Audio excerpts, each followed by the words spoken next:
from as many students as possible.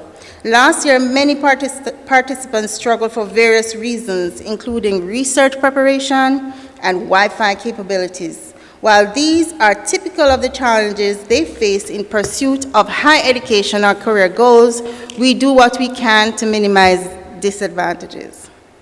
All in all, I take pride, as I'm sure we all do, in the success of the debate. It has grown to attract attention from around the region and have expanded participation to several Caribbean islands. This is a result of the commitment, effort of our small production team, like Darlon, who has been with us for a few years. And at the end of the day, here in Jamaica, we can be assured that 16 or more schools can participate each year.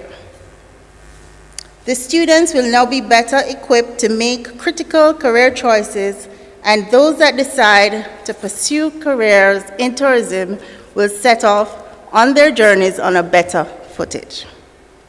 So this year we added bronze, and it's gold, silver, and bronze, 1, 2, 3. Thank you very much.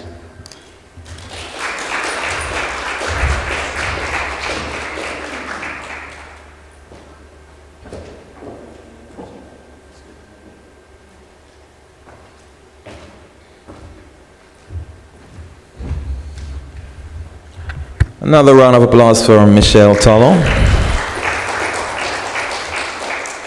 Proof positive that stick-to-itiveness and vision, there's no substitute for those things.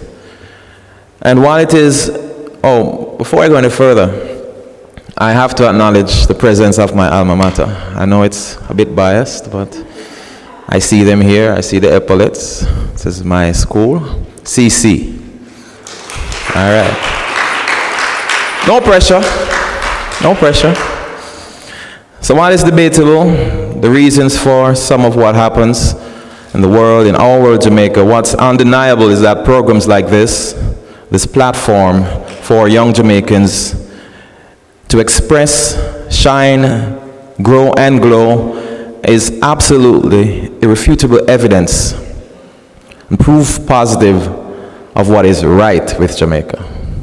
And these young people, through their diction, through their clarity of thought, analytical thinking, will form the nucleus of the better part of what Jamaica will become. So give it up for all the participants for stepping forward. We salute you. It's not easy at your age to step on a stage and express yourself. We get it. And so right now, ladies and gentlemen, with that being said, it is a distinct pleasure to invite a colleague and former high school schoolmate. She went to another school called the Montego Bay High School for Girls, to come to the podium right now to bring you greetings on behalf of the Jamaica Hotel and Tourist Association, the Montego Bay chapter, Mrs. Nadine Spence. Of course it's you.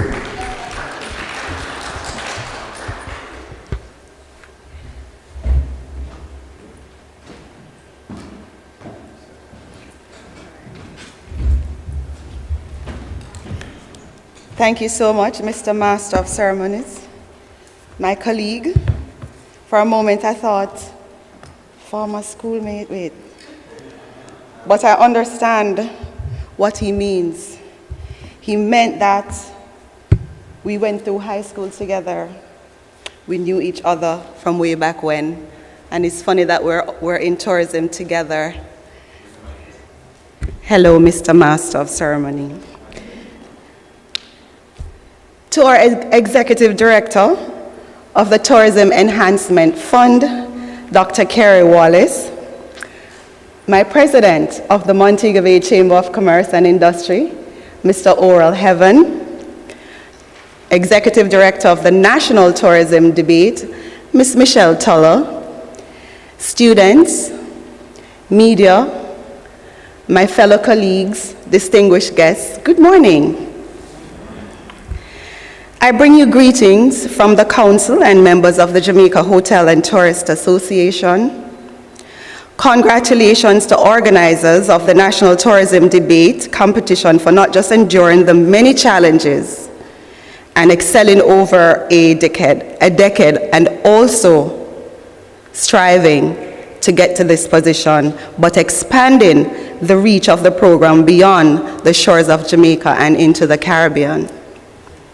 We applaud your sustained vision of sensitizing youth to opportunities offered and issues faced by tourism and greater understanding of the industry because, as we all know, tourism touches the lives of just about everyone in Jamaica, directly or indirectly.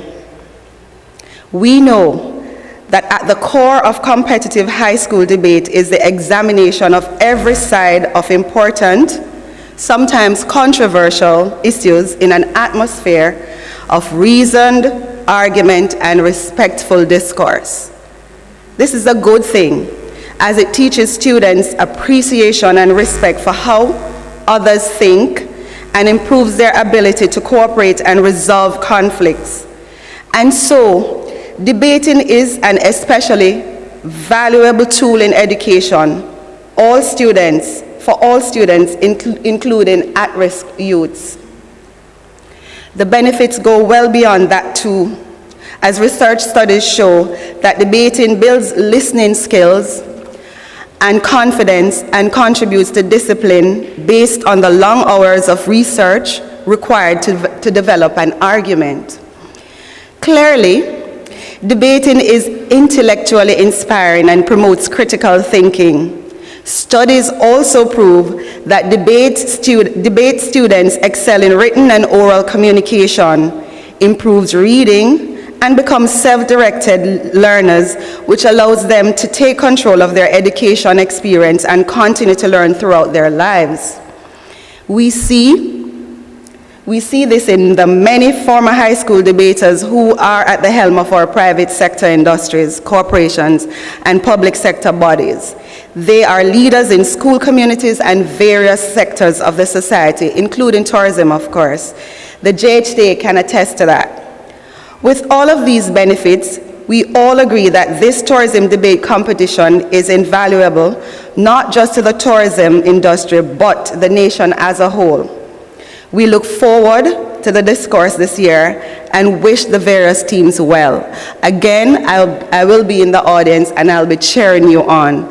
Thank you, Michelle, for your continued dedication to not just the debate, but tourism and the business sector as a whole. You know the importance of what this can do to the children. So we thank you so much for your continued effort, and thank you to all the stakeholders involved and all our sponsors.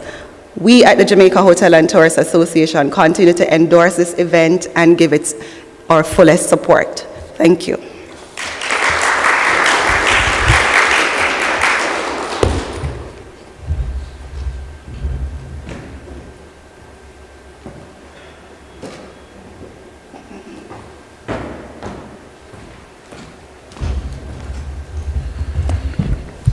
Wonderful. Thank you so much, Mrs. Spence. I wish I went to Mobay High, as all Cornwallians do, to express for at least a semester, at least 1 or 2 days a week. Last we tried to get in after school, but that's another story. And now, ladies and gentlemen, I have the distinction of introducing someone who will be introducing someone else. And before I do, I would just like to speak briefly on some of the things that the qualities for the debates, for the debaters, as far as what they will be expected to be armed with in their arsenal of tools to present their most convincing arguments. Preparation, diction, confidence, the content, charisma, potency, logic, the facts, conviction, critical thinking, obviously, composure, and improvisation. Now imagine having an argument, a personal argument with a proficient debater. It may go something like, well, I put it to you, darling, and hitherto, furthermore, my not washing the dishes is proof positive of my climate change awareness and compassion. I don't know that will go well at all.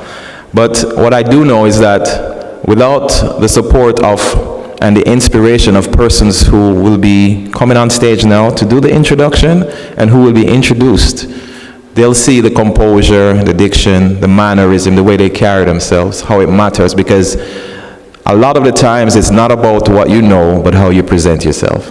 You can always learn on the back end, but what people see and how they perceive you is very important. And we're really hopeful for these young people. So, I say that to say this. Allow me to introduce the person that will be introducing our keynote speaker, Ms. Khadijah Lauder.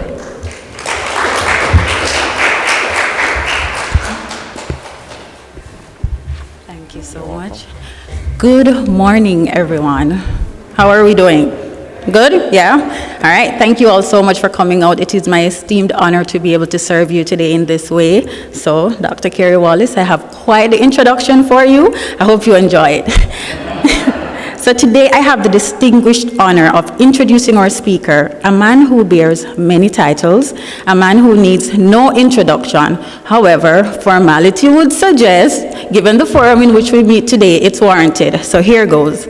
Most of us sitting in this room have benefited, whether it be directly or indirectly, from the brilliance that is Dr. Kerry Wallace.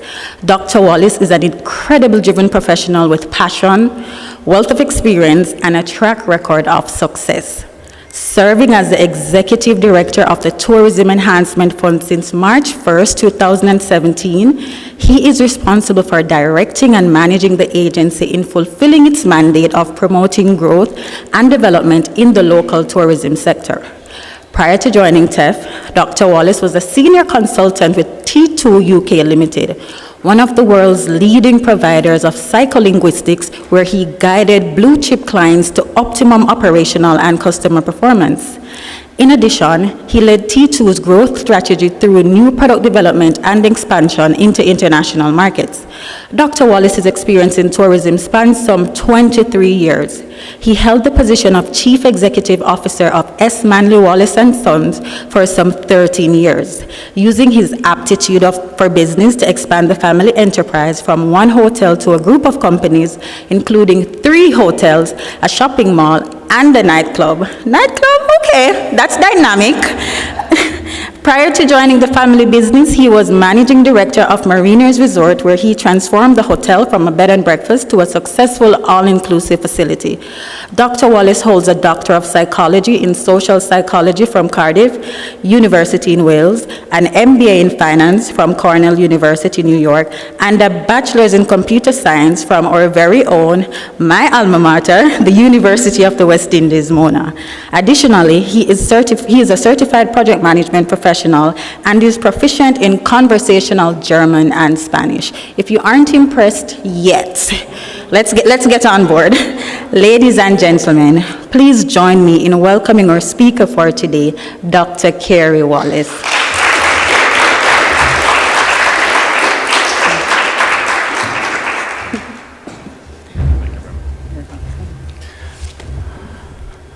Thank you so much for those kind words. After a while, you start wondering if it's the same person. But I am pleased to be here to speak to you, despite the bright light in my face, and address you at this momentous occasion of the launch of the tourism debate. You see, it's timely because we've had a few current situations in our schools. I'm sure a lot of you would have been privy to the stabbing at Kingston Technical and other fights that we're seeing on social media and so on. And so if you don't mind, I'll seek your permission to kind of give 2 speeches, 2 short speeches. One, wearing the hat as TEF's Executive Director. But since I have a PhD in social psychology, I wanted to share some points on wearing the hat of a psychologist afterwards. So I hope you don't mind. So let me first salute my friend and master of ceremonies, Brian Brown. Always a pleasure watching him perform, whether as an MC or in a band. He's so multi-talented, you know. And I'm sitting there and I'm just looking at you Montegonians and thinking, boy, you guys have talent everywhere. We, you know, from the event last week, we saw it shining through. A few of you were there when we had the launch of the expo. And speaking of Michelle Tulloch, for instance, and just how her dynamism has led to the resilience of the national debate, the tourism debate, having gone through COVID and still kept going. And then the growth of it, from going from a Western tournament to a national one, and now we're regional, we're in other Caribbean countries. So let's give her a round of applause, please. And I'm sure she is not alone. It's because she has a great team of collaborators with her here in the tourism capital of Montego Bay. Mrs. Nadine Spence, era chapter of the JHTA, another dynamo. Thanks, and a lot of what you said I echo as well. So that will cut down the TEF side of my speech, so I can focus on the psychology side. President Oral Heaven, you know, I heard Brian boasting about the carnival, you know, the connection and so on. Brad, you know, Oral went to Manning's, and I went to Manning's. You've probably heard of Manning's. They're only beating up every school now in football, right? Leading the group, got to the semifinals last year. But I can't say too much because he has a mic after me. We know Cornwall's D-Cup record is a whole lot better than ours. Still, we're getting there.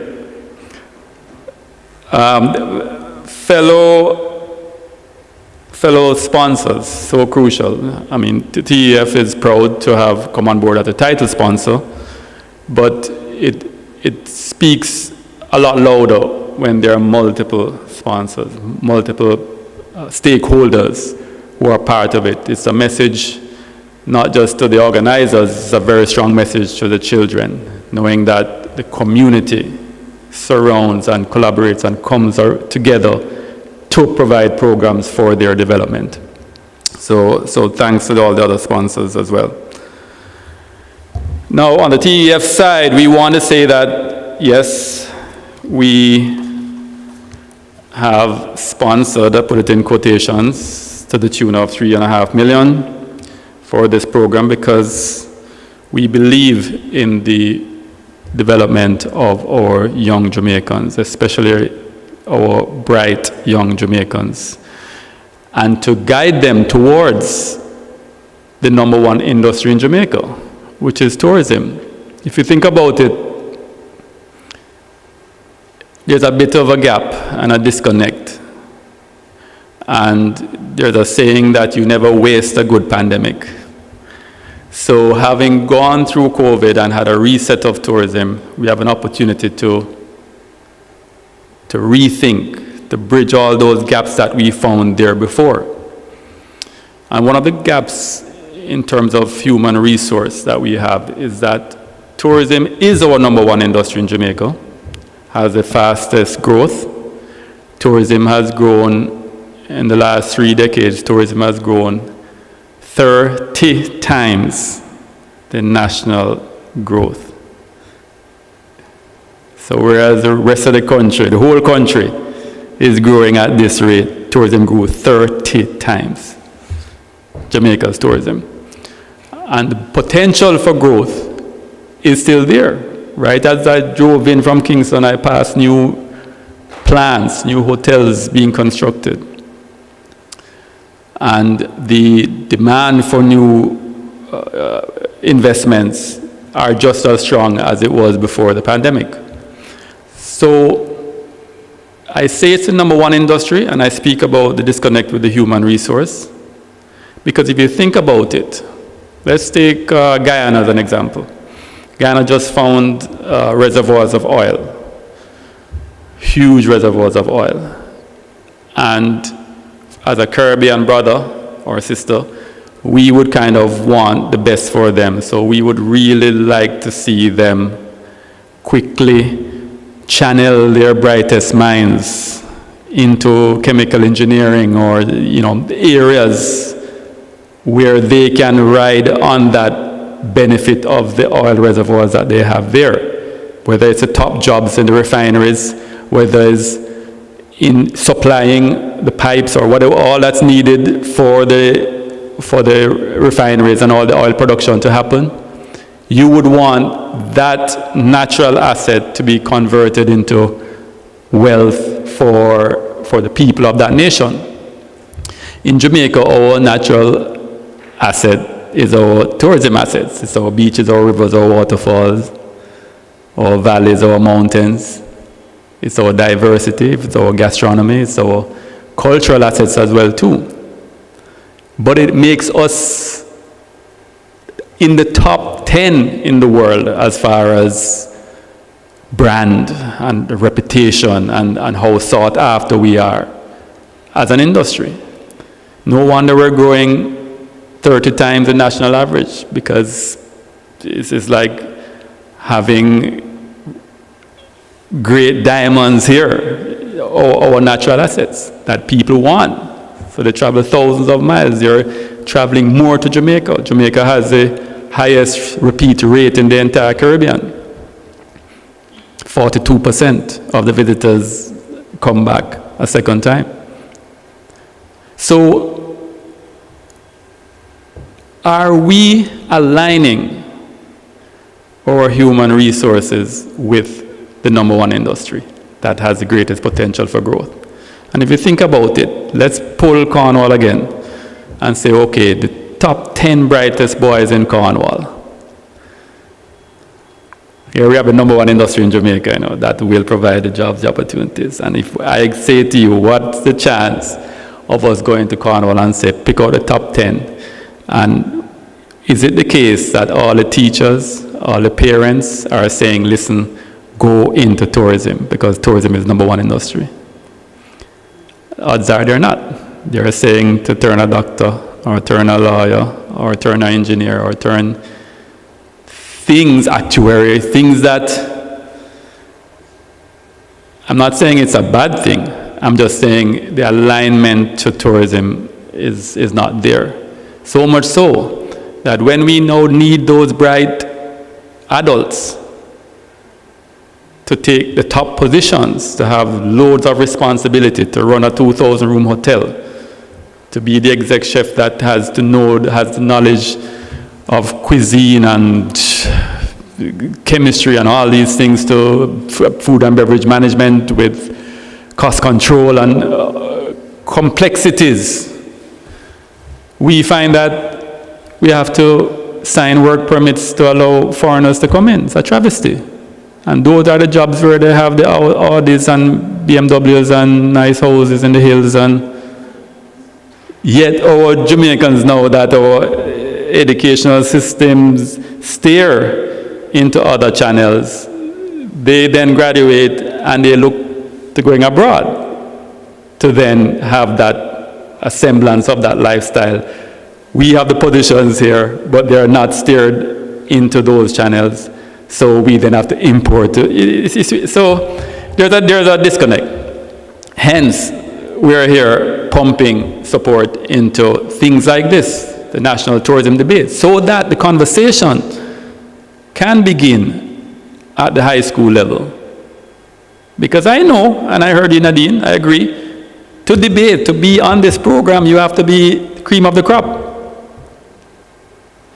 Right, students? You have to be bright, you have to be quick on your feet, as Brian described. You have to be eloquent, you have to be charming. You said charming to Brian? I was like, okay, a lot of pressure. You have to be able to think on your feet, critical thinking. And so if we can get you in doing the research to be prepared, understand tourism a bit more, Because the perception of the general local citizen, is that once you think tourism, you start thinking servitude.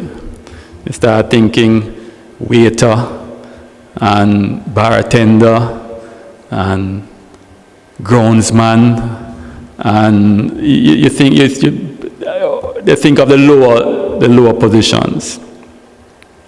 Do you know that we had to even give work permits for vets to come into Jamaica for tourism?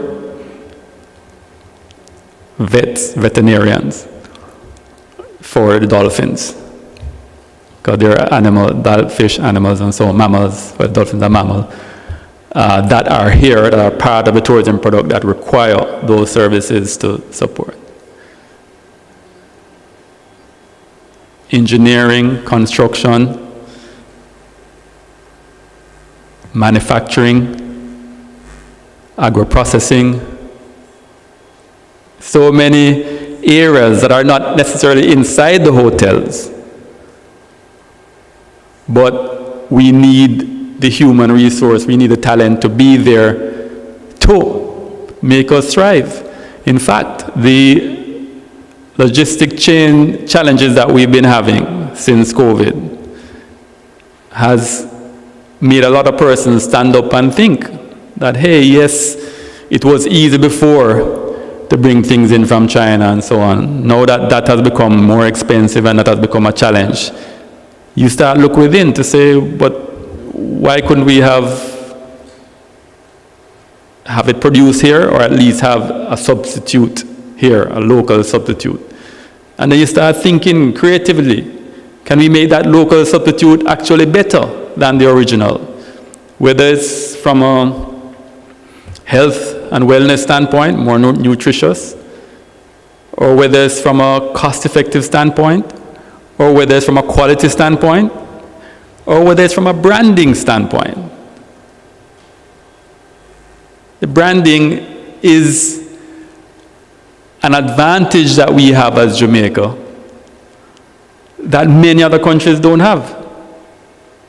Because Jamaica is such a strong brand, thanks to our athletes, thanks to our musicians, thanks to our students, Jody and Maxwell, thanks to our film, our actors, our creatives. When I went to University in New York, I was amazed at the association with with Cool Runnings, the movie. Because coming from Jamaica, we go there, Bob Marley, yes, okay, fine. I went there before Usain Bolt stardom. But when they said, oh, Jamaica, Cool Runnings, like, okay, all right. But when you watch a movie, I mean, it was a very popular one, and it's a feel-good underdog, rose to the top kind of thing. So we have a very, very powerful brand. And the brand means people like to associate with that brand. People like to associate with success. People like to associate with David rather than Goliath. The underdog that came from behind and won. Everybody loves that heartwarming story. And Jamaica is one. What we say? We say we little but we Talawa. Always punching above our weight class. So, bringing that knowledge of tourism, that association with tourism, that consideration of tourism is something that we are hoping will emanate from this national tourism debate as it expands and grows and reaches into more and more schools. Speaking of schools, we have started a program for the past 3 years called the Hospitality and Tourism Management Program in high schools, where we provide an associate degree in hospitality and tourism management. We started out as a pilot, and we're in our second cohort right now. So that provides an opportunity for those who graduate to enter the tourism industry seamlessly, because they would have had an associate degree and as such a certain level of skills that would make it an easy transition into tourism. We also have the Jamaica Center of Tourism Innovation's certification programs, where the cohort of Jamaicans that are now working in tourism, we ensure that they have the certifications that formalize their skill sets. It makes them now, in a globally competing tourism space, be able to be there on par with any international person. So what used to happen is that the multinational hotels would come in and they would have 100 hotels across the world, Mexico, Dom Rep, Mediterranean, and they build one in Jamaica. And they stay in their central head office and they say, okay, this is our formula, we're just going to kind of stamp our formula at each hotel in each country. So when it comes on to our hiring, we're going to give our HR manager the sheet, and every executive chef has to have this, that, every sous chef has to have this, that, every housekeeping supervisor, and so on. Now, those qualifications are international qualifications that they have to have. So when we have our own Jamaicans who were in the business for 20 years and they can cook like there's no tomorrow, best tasting meals and put out, and they understand cost control, and they basically can do the job. But when they go for that interview, we say, where's your paper? Where's your certificate? Your international certificate. They says, what that? We don't have that. And they get bypassed, and the hotel say, boy, we can't find the right people in Jamaica, and they apply for work permits, get the work permit, boom, a foreigner comes into that position. So we set up the Jamaica Center of Tourism Innovation. That's a department in the Tourism Enhancement Fund. And we said, you know what, we're going to fix that. So we partnered with those international accreditation bodies, the American Culinary Federation, the American Hotel and Lodging Education Institute. We partnered with our local training institutes as well, HEART, here in Jamaica. And we created programs that trained and certified those Jamaicans already in the system, so that they then have the actual paper, the certification that get them the top jobs in the hotels here. So those are the aggressive programs that we've taken on to correct that gap, to get all our tourism human resource needs to be filled with our own amazing Jamaicans. And I say amazing because when we do our market research and exit interviews and so on, it turns out that it is the Jamaicans that they like the most about this country. Yes, we have nice beaches and we have waterfalls, but when we do that exit interview and we ask the question, what is the number one thing you liked about your holiday? They say the people. And when they are returning 9 out of 10 times, it's because they have friends, they love that feeling of you recognizing them, of you speaking to them in person. For those of you who've traveled or live in a first world country, you understand how lonely it can be. You may be amongst others, so you're walking on the street and you're bumping into people and thousands of people passing you on the sidewalk, but not one of them is making eye contact. In a subway, barely can stand up on one toe, hitch up everybody touching you. Nobody makes eye contact. There was a story about somebody, a police officer whose specialty was investigating suicides. So after each suicide, his job was to go into the person's house and look for suicide notes and, just kind of do an assessment. And he said, of course, over the years, he's read many notes and so on. And he said there was one that touched him. There was one note that, when it was written, it was in San Francisco. So most persons, it's the San Francisco Bridge is very popular for people jumping off. He said the note said that the person said, if on the way to the bridge, if even one person says hello, I will turn back.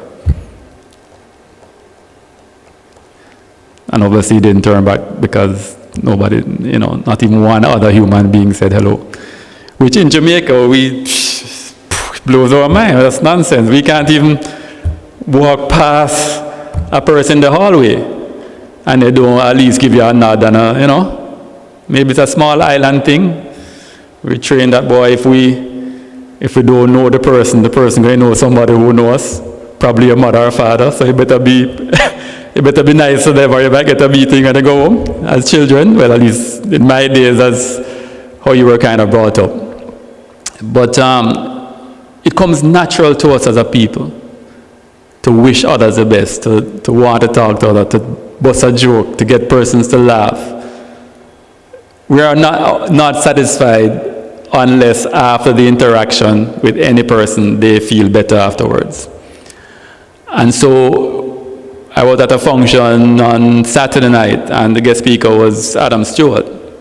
And of course, he has multiple hotels in different Caribbean islands. And that's 90% of his speech was just talking about how amazing Jamaicans are. So much so that when he's opening new hotels, he opened one in Curacao just this year. And out of the 1,000 persons there, he brought 250 Jamaicans from here to go there to ensure the culture was set at that hotel in Curacao. So we have an amazing people. We have an amazing country. We are the third largest English-speaking country in the Americas. How many of you knew that? It's USA 1, Canada 2, Jamaica is third in terms of population. Guyana is bigger in terms of landmass, but in terms of population, Jamaica is the third. So really, it's not surprising why we do so well in tourism, despite our crime rate. Because remember, crime and tourism don't mix up. Would any of you pack your bags with your wife or husband and say, okay, I'm going to go on a holiday to a place that I hear them shooting people like birds? No, that's the furthest. You can go as furthest from there as possible, as far as there as possible. But still, so it's almost like having a vehicle that has a massive engine and very fast, but we're driving with the handbrake up. So we're still progressing, still moving forward, but man, what if we only let down this handbrake? There won't be any stopping us as a country.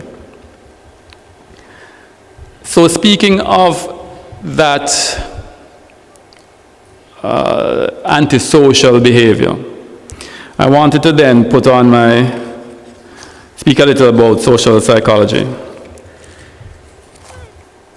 And one of the ways that I believe you can help this situation, you, the decent Jamaicans, the well-thinking Jamaicans, Jamaicans that have a bit more resources, a bit more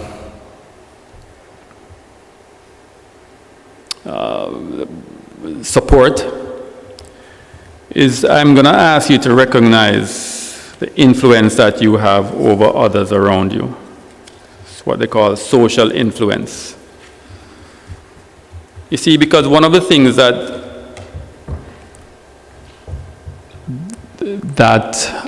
is influential in human behavior, very, very influential, is conforming to social norms. Conforming to social norms, meaning what you think everybody else is doing and what is expected of you, you're very, very likely to do that. So basically, the clothes you wear, nobody came here in a bathing suit because they are conforming to the norm that when you come to a function like this, you wear a certain attire, you wear a certain dress. If you didn't care what anybody else thought of you, you wouldn't need mirrors in your house. The fact that you look in the mirror is that you are looking at yourself as others are going to see you. And we do it a lot more than we realize. We think we make these behavioral decisions all the time based on logic and reason and so on. But a lot of the times we're just making these decisions based on what we think we are supposed to be doing, what we think others are expecting us to do. And it presents an opportunity. You ever been on a dance floor and don't know the moves? You're watching out of the corner, you're watching everybody else, and you're busy trying to catch the moves and conform to what everybody else is doing. If the Cornwall guys, the students, if you came out this morning and you were in plain clothes and everybody else in uniform, how would you feel? You'd be tempted to think, boy, I wonder if I can go home and change. Or you quickly want to get back to where you are not standing out. If you think about punishment in this world, punishment to humans, the maximum security prisons, how do they punish those prisoners if they misbehave in prison? Solitary confinement. They lock them away from others. You see, we are hardwired as a species to want to belong to a group, to be heard like. When we're in a group, we have our strength. When we are in a group, we feel better. When the group respects us, likes us, we are a lot more comfortable. And so, it means that if we give others the impression that the norm is crime and violence and bad manism and gangs and thuggery and so on, then when an individual is assessing to know what to conform to, they'll conform to that norm that you've presented to them. Can we change the norm to present something else? People would say to me, but Doc, these things are happening. You have to talk about them. You have to highlight them and so on. But are they the norm? Out of all the students in all schools in Jamaica, how many stab another person? You would have to agree it's a minority. Not every day the majority of the students are stabbing each other. No, they are the minority. But the way it's highlighted, social media everywhere, every veranda in Jamaica, every talk show, you get it inundates the whole country, and you get the impression that is the norm.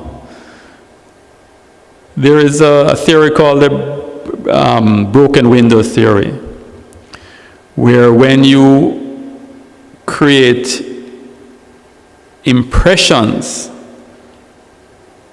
that the place and the area is clean and classy, that the people end up conforming to the behaviors that match those. So some years ago when New York was rife with crime and so on, they had that program where they clean the streets and they clean the graffiti and they fix all the broken windows and so on, so that visually all the cues were that it's a decent place. And you guys know the difference. If you've ever walked in a street that had pure garbage, or walked in a street that had well manicured verges and not a spot of rubbish anywhere, that's well clean and well presented, you know the automatic impression that's formed in your mind about that area that you're walking in. Would you drop a bottle there? Probably not, because everything just look clean and so on. You get the impression that everybody on the street may ensure that they bin their bottles properly. Whereas when you go on the street that is bottles everywhere, you are more inclined to litter there. In fact, the research has showed that in psychology, where if you want to get persons to stop littering, you are better off showing images of clean verges and well-manicured lawns and so on, than showing pictures of the litter itself. Because a lot of this is unconscious, you know. Yes, we are good people and we mean well and so on, but the unconscious cues hitting us create an impression, and we have behaviors that the best we can explain is, boy, I just felt like doing that. I didn't feel like going there, I felt like going this way, all because the unconscious cues have come at you. So I'm saying all of this to say, listen, you can have that positive influence on our country because you have a circle of influence. There are people in this room observing you. There are people when you go out on the street observing you. There are people at your home observing you. There are people right throughout. So you're just influencing others because others are looking at you, trying to assess what's the social norm and conforming to that norm. You influence people now on social media, what you post, the comments you make. And now that reach is almost everyone because of the technology providing that access. So we in this room alone can start a movement of projecting a social norm in Jamaica of peace, of harmony, of collaboration, of cooperation, of growth, of success, of morals, of class. We can just decide to start projecting that. You see how strange it almost sounded just repeating those positive words of where we want to go with Jamaica? Because so many of the words associated with Jamaica are not the positive words. And it's not that we're bad people, it's that we are conditioned to believe that paying attention to what's wrong is how we fix it.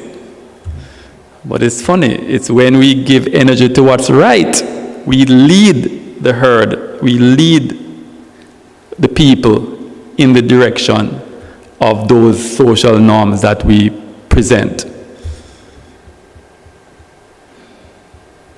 So less talk about what's wrong, more talk about what's going right. Many students now excelling, all our national debaters here, well-dressed, well-groomed, here ready to debate tourism, positive. Let's highlight them. That's why I drove from Kingston this morning here to talk to you and them and to drive back. The sacrifice to say, listen, I'm coming here to the ones to make this a social norm, not going to the school where you had the fight or the problem. I'm going to highlight it, talk about it, share it, encourage it. Those are the things that we can do so that it becomes cool to be smart. It becomes cool to be proactive, cool to be pro-social, cool to help others if you are strong, not to beat them up. You show your strength, show your toughness, your resilience by building. As we approach Heroes Day in October, you think about the challenges our heroes overcame. Most of them it was the atrocities of slavery, and they rebelled against it. So their role was fighting, was being a warrior. Now that we're our own sovereign nation, a democracy, governed by our own people. The champions that we need in this society are no longer the warriors. The champions we need are the builders, because we have a nation to build. We're a developing country. You see, this building, took architects, took electricians, took carpenters, took masons, took tilers, took carpet flooring experts, took ceiling experts, took so many persons to coordinate and collaborate, and so much money to build. How many persons will it take to destroy this building? One person with some gas and matches, right? So tearing down and mashing up is no great feat. That don't show strength. Building, collaborating shows strength. How do you collaborate? You have to have trust. When you say you're going to hold this end of the log, I can trust you because I'm going to hold the other end of the log, knowing that you are a man of your word. It takes fairness. It takes equity. It takes an understanding that you achieve more when you collaborate than when you operate as an individual, the every man for themselves situation. You know that traffic flows more smoothly if everybody joins the line than if a few people come out and start cutting and clogging up the lanes. You know that if you are in a position of a public official, that you do your best you can. Be prudent with the public spend. Be transparent. Be efficient. Because you are relying on others to hold the other end of the log.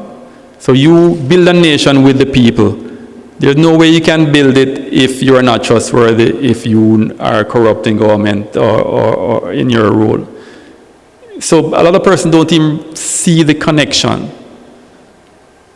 And I think all of us can do that as the outstanding Jamaicans that we are. We know we are punching above our weight class, and we cheer them on when we see them on the track or on stage, and we're proud of them. But can each of us be that proud Jamaican, that in our own role, be the one with that circle of influence, creating that social norm around you, where it's professionalism that everybody sees and is exposed to, where it's national development, where it's respect, mutual respect. So that means, as you go about your day, your job is to exude that amazing first world Jamaican. From the way you greet the security guard at the school gate in the morning, that security guard is going to say, wait. Whereas he may have been having a bad thought, the way you greet him and say, morning, sir, or by his name. That small, slight influence. Whereas he may have been thinking of something negative and say, boy, well, at least at the school I get respected. There was an article in the paper several years ago by Mark Wignall. He had interviewed a gunman, and he had written an article based on that interview. And the story went like the fellow was out on his face, no employment, nothing, hungry, and was begging on the street. And him said the amount of disrespect that he got, and cuss off, and people call him stink and rush him away and all kind of things. Him say him went on one of the downtown and went into one of the stores, and the store owner rush him off the balcony and diss him up bad, and and then some friend asked him to come with him for his introduction into crime, and he must just stand outside and watch, and him got some money for it, and eventually him got a gun, and eventually he started robbing himself and holding up people and so on. Eventually started shooting and killing people. But he said the change in the way he was seen in the community. Him say, whereas before, him hated to see people because everybody dissing him. Him say all of a sudden him start getting all this respect. Anything him say, people run up and down. Him start get girls because him have money. Him start, people know him as Shatter. So people start bow as them come through the gate, them, yes, yeah.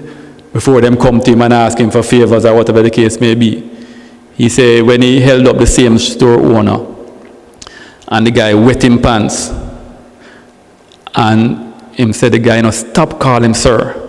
The same guy that dissed him up in no uncertain ways before. And he said to Mark Wignall that he would rather die with the gun than go back to that existence of being treated like dirt. And the question is, do we need to treat our less fortunate like dirt? We're not saying he was right, I'm just saying, what does it take to treat people with respect? How much it costs? Zero. It don't cost some money to say something encouraging to somebody, to wish them well, to acknowledge them. But we have become a little fierce in Jamaica. Just driving traffic. Because I remember coming from the UK, and when you drive there, such a polite society that if you even just act like you want to cross the road, every car, and sometimes you don't even want to cross, but they thought you wanted to, so they stop and you just cross so that you don't make them feel bad. When you're trying to pull out, and they only want to see you look like you're going to pull out, and they stop. And then there's an automatic, if in slow traffic and two lines moving, it's just understood that you alternate. If this guy goes, then you go, then you go, then you go. Just smooth, efficient. When you get to a stoplight and it's amber, everybody stop. So can you imagine me coming back home, driving in Kingston, and reach amber and I stop, and everybody behind me wondering if I'm mad. And then coming driving around me to still cut through the amber and the red, and until you adjust. Because I would stop, I would watch the other side coming, and I would watch their light go amber, and then I watch it go red, and it's still coming. And so by the time it's my time to go, now it's green, I can't go because it's blocked up. So I can choose to be polite and wait, and then when it's my time again, it's amber and red, so I wait. The guy behind me will kill me. So eventually you make a decision and you become fierce too. So I am one of those drivers too, that if a new person just coming from the UK watches, they're going to put me in the group of being a fierce driver on the roads. So I say that so that you recognize that the norm may very well be that we have decent, principled, upstanding, professional Jamaicans. It's just that because of how fierce the society has become, we have all adjusted to that fierceness. We still think of ourselves as a good person that means well and wants the best for the country. But we don't recognize that that influence is then continuing the pattern of fierceness. in our society. And it means the opportunity for change is nowhere else except the man in the mirror or the woman in the mirror. And we can start with our circle of influence. Now we have technology that we can just spend most of our time that what we post are the good things about Jamaica. Just continue, good things about Jamaica. Even if it's just the way somebody dresses, even if it's just the way somebody does their job, even just the way a taxi driver drives. You know who does it? Which profession? Lawyers. Lawyers refer to themselves as my learned brother and my esteemed colleague. And so they call each other that. And anybody on the outside looking in, just hear everybody calling each other these esteemed, and it helps the whole profession to rise and be respected accordingly because they have demonstrated that respect amongst themselves. So we can do it too. But we've been conditioned too quick to tear down, to compete, and we have to get into that mindset of seeing the Jamaican in us first, seeing the outstanding individual in us first, recognizing that this island of 2.9 million people should not be difficult to make into first world. First world meaning we're earning the kind of income, we have the kind of employment, we have the state facilities, the roads, the hospitals, the police stations, the ambulances, the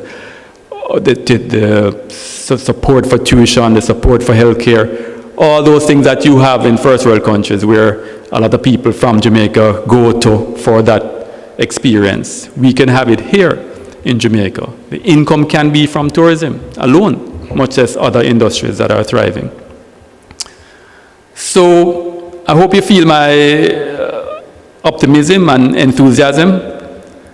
I really believe that here in Montego Bay, you have a lot more collaboration than a lot of the other townships in Jamaica and cities in Jamaica.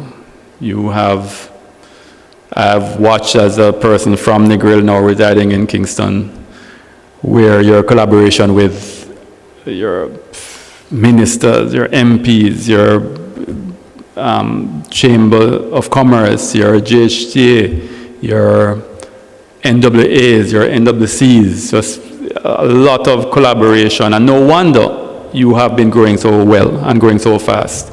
In fact, what was that statistic the other day that came out that you were, I'm sure you know it, Oral, the Montego Bay was the fastest growing city? Yeah, it just makes perfect sense.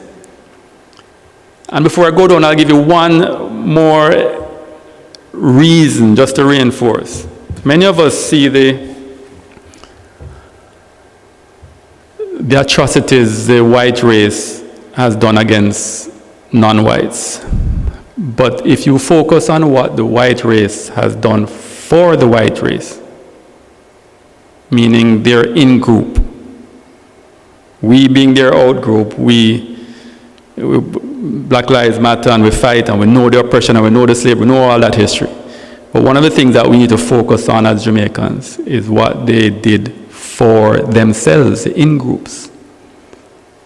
Firstly, in the US, which was a British colony just like Jamaica, you knew that?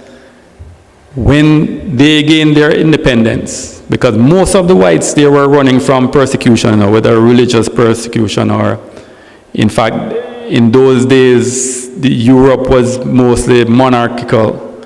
So it was kings and queens and lords and dukes and a whole strata of society that if you were born a peasant, no matter how hardworking, how industrious you were, you wouldn't be able to climb up any of the stratas. And so when they created their constitution, when they became independent, they did away with all that.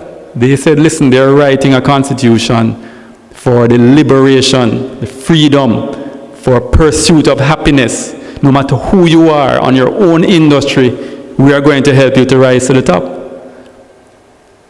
Mind you, they did it for the whites, meaning they were the majority of the population there in the US, the blacks were the minority. They were the smaller population. In fact, they are still called minorities today. On the islands, it was different. The whites in Jamaica and the islands were the minority. There were 6-1 from African descent in Jamaica versus from European descent. And so when our Constitution was written, it wasn't like theirs to facilitate, to liberate, to empower, to uplift. And they became the #1 economy in the world in no time, even surpassing Britain, surpassing Spain, surpassing France, surpassing Ireland, all those places where they came from, because they created that opportunity and that support system and that collaborative nation-building ecosystem. I don't need to compete with you because there's so much to have if you and I work together and build. And Jamaica has that opportunity. We have the ingredients. It's just to bake that cake where there are more slices, there are slices for everybody. So, in fact, when the whites went to Australia, they went as prisoners, Do you know that? It was a prisoner, so you couldn't get more from the lowest strata of society. You take the ones out of the prisons and them you send to Australia. And again, because of that collaborative spirit and attitude and in-group collaboration, now look at them in Australia. And today we call it white privilege, because a white cop pulling over a white person is quite different than a black cop pulling over a black person or a white cop pulling over a black person. So the question becomes, can we create a Jamaican privilege, where once you're a Jamaican, the answer is always yes? The answer is always yes, come on in, open the door. Can we do that for our own brothers and sisters? Recognizing that in doing so, the tide will rise. And all boats rise when the tide rises. That's the kind of heroic collaboration that this country needs now. Not warriors, collaborators. Thank you.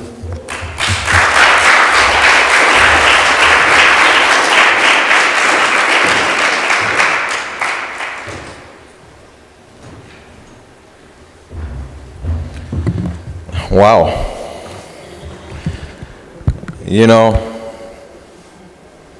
Where do I begin? I try to listen to a lot of different messages. I'm doing that more and more these days. And this event segued from being just a launch to being, no, I wouldn't call it a lecture. It was an experience, a learning experience. So I am grateful, therefore I'm great. The best use of your time is being present, and when something is being given to you, is to be present enough to appreciate what is being said in the moment. And a lot of what was just shared is a lot of information that you probably would have taken 8 or 10 years to put together in one sitting. So, my friend, Kerry, Dr. Wallace, big up yourself, sir. That was amazing. And I'm a student of history, Loved Martin. Malcolm was my dude. But when you watch some of the things from history, you realize that you're living it right now. And I hope I'll be able to watch back what you just presented, because there's a lot in it that we can share with our colleagues and our youngsters that they would get from it. It was a history lesson, but more so it was something that was future trending and about how we can move forward. Big up yourself again, boss. So, it is now time for us to continue our movement into recognizing our students and make some presentations. I'm also very mindful that with a lot of what Dr. Wallace said, in our own spheres of influence, we have the opportunity to guide and to steer persons on the right path. So when I participate in a career day at Cornell or Mobile High, and it's the lawyer, doctor, and the usual things, I say to them, okay, but in doing that profession, you can also be an entrepreneur, and you can collaborate. You can own the medical center with a stream of different medical practitioners working for you. So don't just think about what you can do for yourself and striving to be in those positions. Your doctor could be a wellness entrepreneur, resort owner, culinary exploits. There's so many things we can do. And so to segue into why we are here, the narrative that you speak, debaters, what you say repeatedly, the self-talk, and what you share outside of your competitions. It shouldn't be just a practice where you regurgitate and postulate for the purpose of winning, but hopefully this can transform your mindset into a mentality for life. And with that being said, ladies and gentlemen, it is now my great pleasure to invite a few persons to make some presentations. So to the stage, I'd like to invite to return after your brief exit, sir. So we're going to invite Dr. Wallace, and I'm also going to invite Michelle Tolo, the Executive Director of the National Tourism Debate, the Regional Communications Director for Royalton Resorts and Suites, Kerry Wallace, and Adrian Harrison, Sales Manager for Margaritaville Caribbean, to make some presentations.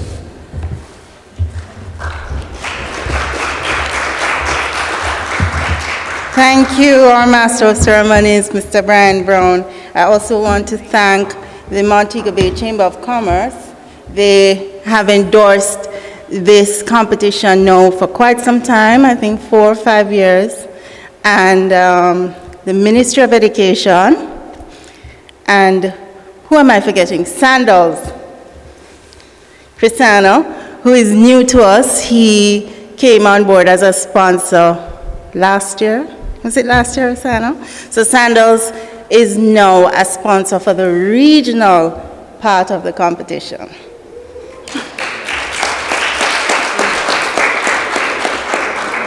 Now, one of our judges are here, Tamika Bryce. Tamika, please stand. She will be one of our judges in the 2022 competition.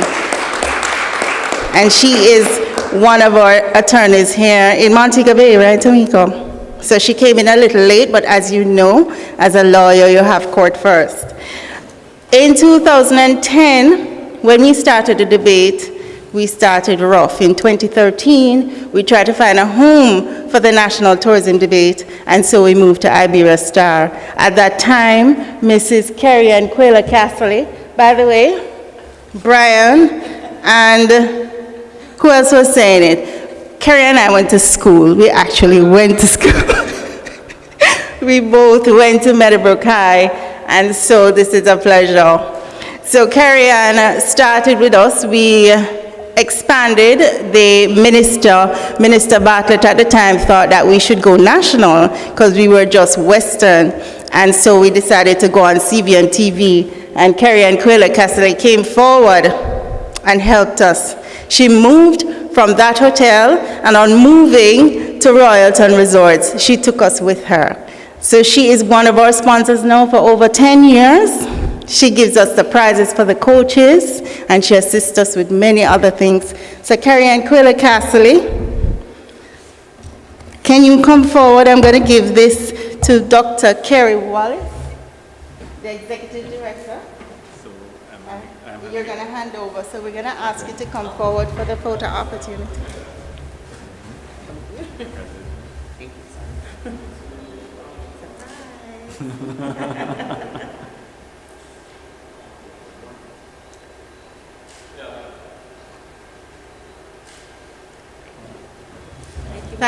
Thank you both. Dr. Wallace, don't move. She's a very, very busy lady, but for the last 2 years when we transitioned online, we didn't have the funds to do the trophies and prizes like we wanted. And logistically, it's very difficult. For example, I believe we have Glenmore High, who has been traveling since this morning to get to Montego Bay. They had a flat tire. They are still en route to Montego Bay, but these are some of the problems we face when we do the competition. Sometimes a day will go and we cannot do the competition, and Kerry Ann will say, Michelle, is all right. Don't worry about it. Tomorrow, we set up back the room and we cook more food. So we thank you. We thank you, Kerry Ann. I'm going to ask Adrian Harrison of Margaretaville Group to come forward. Dr. Wallace, you can feel the funds in there.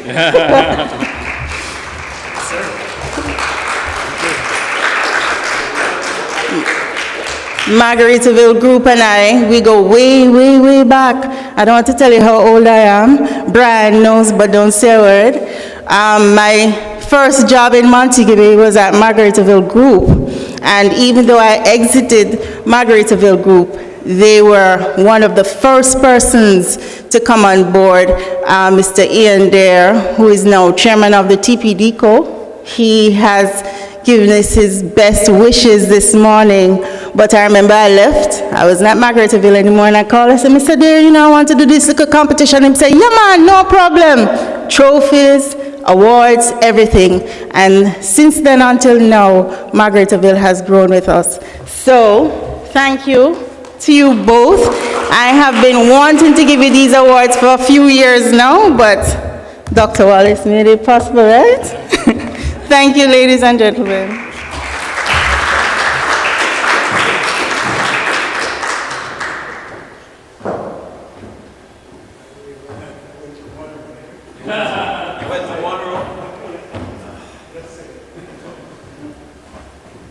So it's the high school thing. Jamaica take this high school thing seriously. So Adrian, and for those who don't know, as the sales marketing and entertainment manager at Coralcliff, which is part of the Margaretaville Caribbean Group. So by extension, we accepted that prize together. But he just like, Brian, Monroe, I'm going. I'm like, all right, fine. Another one of our beating sticks in the D-Cup days. But Monroe has improved, as well as Mannings. Right. So thank you again to our recipients for their continued support, putting their money and their support in tangible ways to make this event that much more appealing and prestigious. Regional Commercial Director for, that's our inside joke, Royalty and Resorts and Suites, Kerry and Coelho Casserly. Adrian Harrison, Sales Manager at Margaretaville Caribbean Group. Come on, give it up for them one more time. And thank you, Dr. Wallace, for the presentations. And so now, ladies and gentlemen, we are at that point where, all wonderful things must come to an end. But this is more transition as we get ready now for the actual debates, the virtual part of the competition, as well as the face-to-face, which thankfully has returned after a 2-year hiatus. And just to finish off with a lot of what Dr. Wallace said, what's right with Jamaica? What's right with Jamaica is far greater than what not right with Jamaica. I'm not even going to use the word wrong, because the word sound power, What is right is Jamaica is great, and let's focus on that. And they try to tell you to keep reading, and I'm trying to pick up that habit again. And there's a book I'm reading now called The Outlier by Malcolm Gladwell. I don't know if any of you have read it, but I don't know what took me so long. I should have read this book 20 years ago. I don't think it was written then. Whenever it came out, I should have read it. And just to say that a lot of what we do, a lot of the people we see as geniuses, people that have changed the world, a lot of circumstances had to be just right. For them to put in the 10,000 hours to get a mastery, yes. And the circumstances that we have to create, that Dr. Wallace said, is that we have to be our brothers and sisters' keeper. because today for me, tomorrow for you. And so now, ladies and gentlemen, having been a part of this, again, it's a distinguished pleasure to have participated. And it's my pleasure now to invite my brother to come to the podium to give the vote of thanks, Nevin Janish.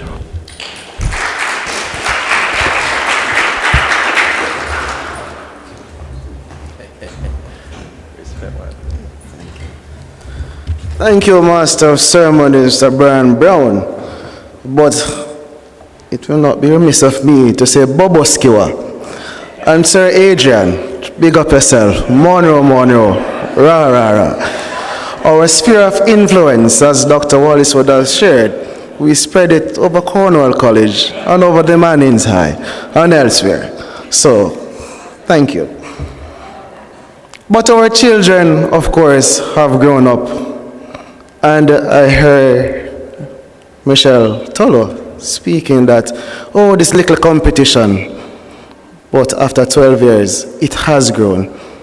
And I'm sure that when you started out, you would have stood up and said, who will stand with me? Who will go with me? And I'm so happy, right, that you created this vehicle which is a creative incubator, which allows young people to think, to stimulate their minds, to get involved in one of the largest, the largest economic earner for Jamaica. And if not the largest, one of the largest in the world as foreign earners. And I'm so happy and I'm proud of the team to have put this together. And I want to give you a round of applause and say thank you.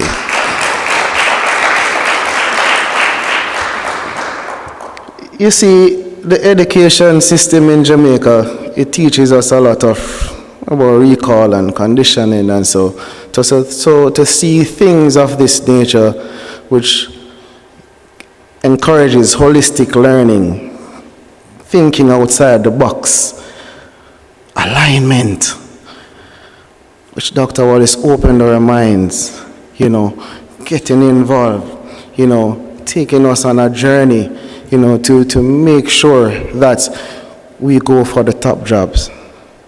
We speak positivity. We change the mind, we trick the mind in thinking a different way, that we could move forward. I want to say thank you, Dr. Wallace, for your message. It was well received.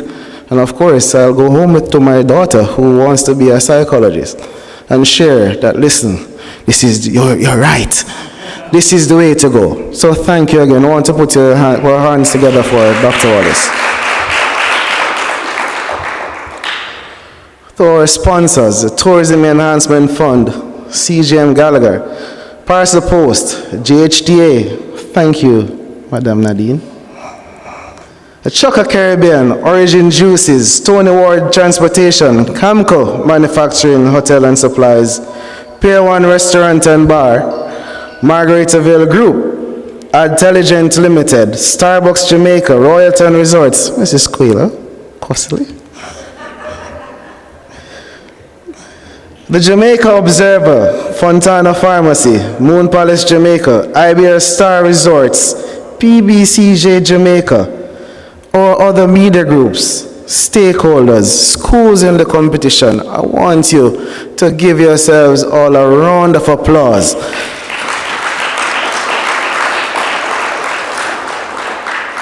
I am so looking forward to the competition. I'm so looking forward to the growth of this competition. I'm so looking forward to the many things, to many fixes, to many suggestions the youth can even make to the Ministry of Tourism, and to some changes, some first world thinking, that we can employ to help make this tourism product much greater.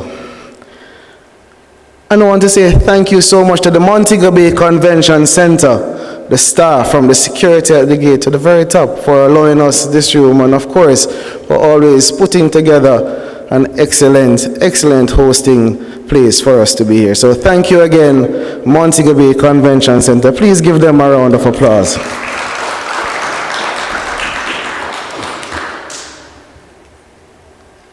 To Kedesia Lauder, who played her part. The Miss Public Speaker, I don't see her anymore. And just to everybody, Mr. Ora 11, thank you so much for being here. Thank you so much for the support that you continuously give. Thank you so much once again, everybody. And we are just so looking forward to this and to make sure that this competition is a success and that it will grow from strength to strength and ensure that, again, we continue to bring that message of peace, hope, love, growth. And one other final thing that Dr. Wallace would have touched on, with collaboration, he recognized that the ethnic group, something that I've always been saying, even real estate as a realtor, we find that a lot of these ethnic groups are coming together, buying things, buying up properties, putting together things. But what is wrong with us as Jamaicans? Why are we not doing it? Why? I'm there advising all these international clients, German, Spanish, coming to buy all the real estate. What happened to us? Why are we not collaborating and doing it? Remember that real estate is a primary source of all material wealth. So from it comes everything. So I want us to challenge ourselves to get in our groups and start doing it right. Thank you so much.